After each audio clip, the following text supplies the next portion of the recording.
অবাক হয়ে জিজ্ঞাসা করলেন, তোমাকে যে অবস্থা রেখে গেছি তুমি সেই অবস্থায় কি জানার মধ্যে বসে আছো, অর্থাৎ পুরো সময় ধরে জিকির আজকার দোয়া দুরুদে মাশগুল আছো? তখন তিনি বললেন যে হ্যাঁ, আমি এই অবস্থায় বসে আছি সেই তখন থেকেই।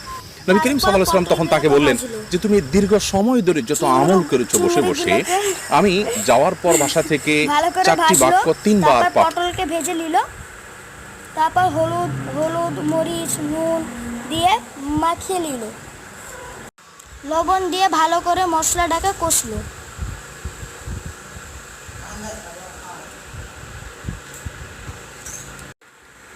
তেল দিয়ে ভালো করে কষলো। কষার পর পানি দিয়ে ফুটিয়ে নেমে দিল। ভিডিওটা ভালো লাগলে লাইক কমেন্ট শেয়ার সাবস্ক্রাইব করে দিন। গরমে রান্নার ভিডিও করতে খুব কষ্ট হয় মাকে।